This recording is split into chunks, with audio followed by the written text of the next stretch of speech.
Hey guys, it's Tuesday, the 27th of November. Happy Tuesday.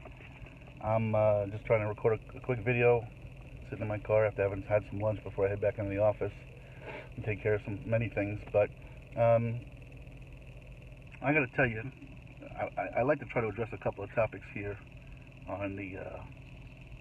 on these videos. I try not to just laugh stupidly. But anyway, so I am going to just share something dumb with you. Um, but I got to tell you something. So I probably had Taco Bell twice in my entire life um, before this last week. But if you followed me the other night, I had that portion where I tried to eat tacos while driving, which is impossible without making a mess. And there's a Taco Bell around the corner from where I work, so I stopped there for lunch today. I got to tell you something.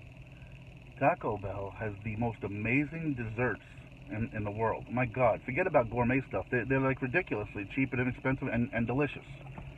So to those of you that want a good dessert, don't go somewhere. Go stop by Taco Bell. They got these caramel apple empanadas, and they got these little, what are they called? Cinnabuns with filled little gooey stuff in it. Oh my God, so good. Anyway, they're not paying me, so I shouldn't hype Taco Bell. But anyway, I just figured I'd share with you. Man, did I miss the boat for 50 years of my life. Um, anyway, so I did want to. Well, some people have been asking about me and my health and knowing I'm working so much, and it's been a lot of really good experiences here with work. Um, I was able to find out that the candidate that I want to be my assistant and work with me, I think is going to accept the position. Providing the application background, all that stuff goes through. Won't be able to start till January, but it's going to be a rough December. But I've got light at the end of the tunnel for me, guys. So I'm really excited about that, and work's been going really well. The folks have been just fantastic to me and with me, and very appreciative of my efforts. So that's been a fun thing. But one of the things I want to talk about today, well, before I do that, let me go back to something else last night. So one of the more enjoyable things for me on this journey so far has been the after the journey. Um, I've been meeting people I never met before and getting to know them a little bit when possible. On the journey, there was a young lady that lives not far from me that started following me and supporting kind of the point of the message. And knowing where I live, she said, "Well, I may have even met you before." She said, "I work at the supermarket, and if you happen to go there, I'm sure I've seen you or something like that." So I told her when I got back, I'd say hello if I was in the area or there. And last night I happened to be in the supermarket, and I said, "Hey, is Megan working tonight?" And they paged her, and so sure enough, I got to meet Megan last night. I never met her before, and what was really cool, she was working, so she didn't have a lot of time. It wasn't like we talked for hours, but it was just great to say hello and thank you for following.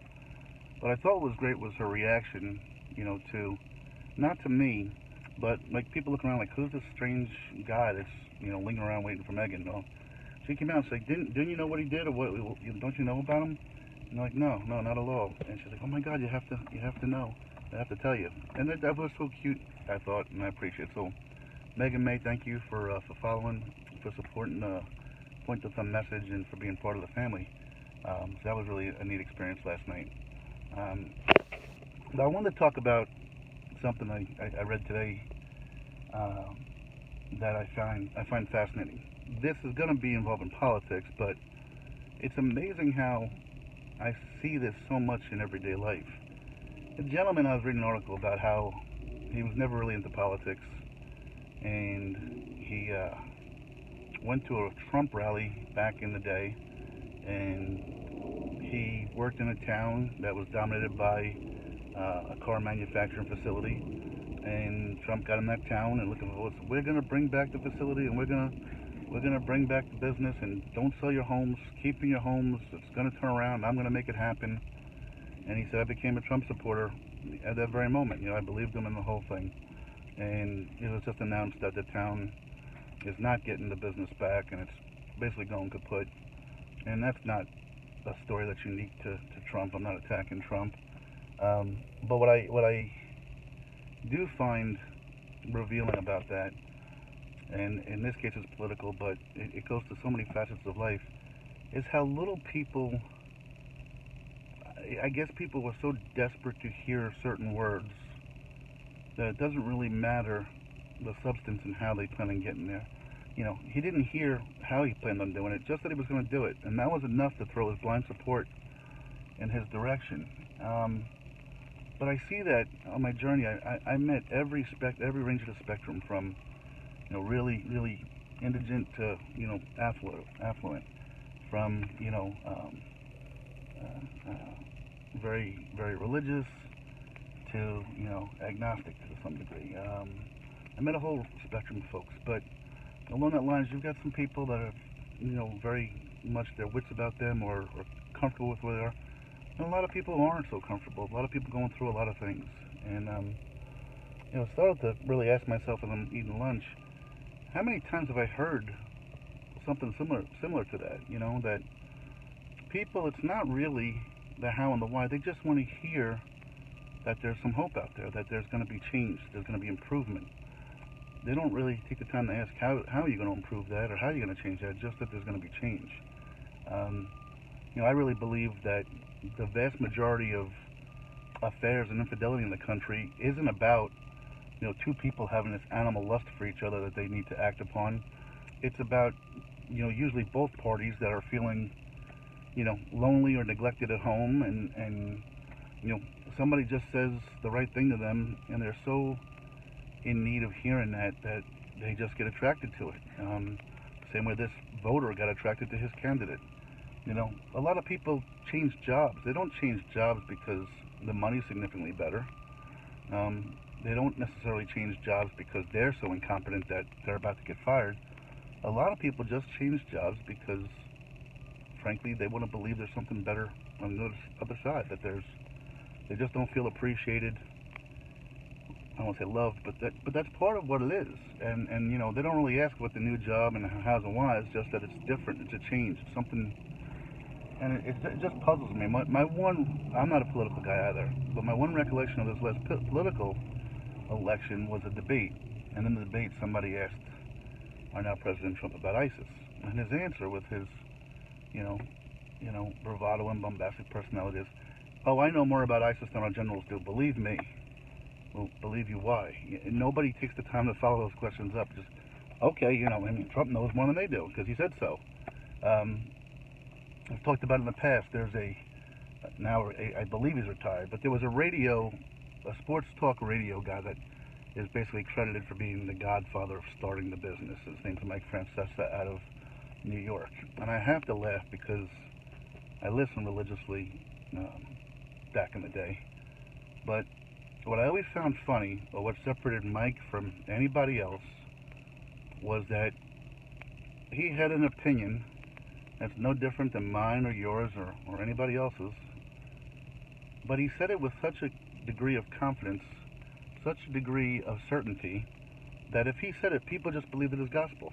Didn't ask why or how. If he said, today this guy's going to go out and throw 3 touchdown passes, well, 100,000, New York sports fans went out that morning thinking that so-and-so's going to throw 3 touchdown passes because Mike Francesa said so.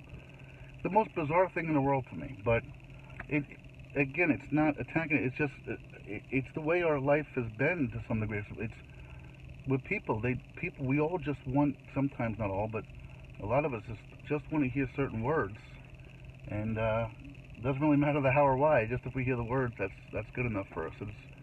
It's puzzling, and I'd hate to think that that's where our society is going. I'd much rather think that people would be, well, tell me how you plan on doing that, and if you want my support or my money or my donation or my whatever, my love, whatever it might be. It's just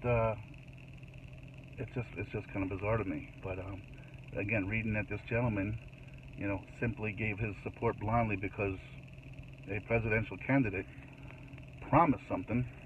Okay, good enough for me. You got my vote. It's just crazy to me a little bit. But that's what it is. So, and then the other thing that this is more of a personal nature.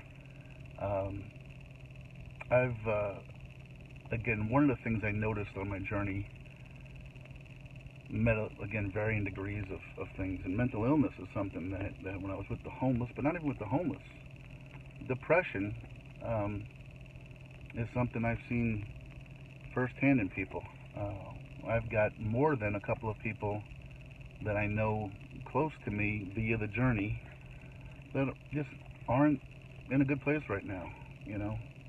And it goes back to Carol Todd and her daughter's Amanda Todd legacy, along with the stopping the bullying, is the mental health awareness, you know. And I don't want to just dismiss it. Early in my life, I used to think mental illness was just something that you know, just snap out of it, right? If you're not happy, be happy. You know, if you're suffering anxiety, stop being anxious. But I understand clearly now it's not like that. But, you know, I know a few people that just are not in a good place, as they say. And this time of year, you know, tends to lead into that becoming even a little bit deeper with folks. So, guys, if you're out there, if you know somebody, if you're in a good place right now and you're in a good frame of mind, you know, don't be ignorant to signs of somebody that may not be. Don't assume that everybody is. If you're not in a good place, don't put on a facade that everything's great, man, and you got it all together. You know, don't be afraid to reach out to somebody close to you and go, hey, you know what, man, I'm really struggling right now. Can I get a hug? Can I get a smile? Can I get a joke? Can I get something to take me off my mind off of this? You want to go out and have a Taco Bell dessert because I heard they're delicious. Jim told me so. But, you know, depression, mental illness, anxiety, they're all really significant things in our world.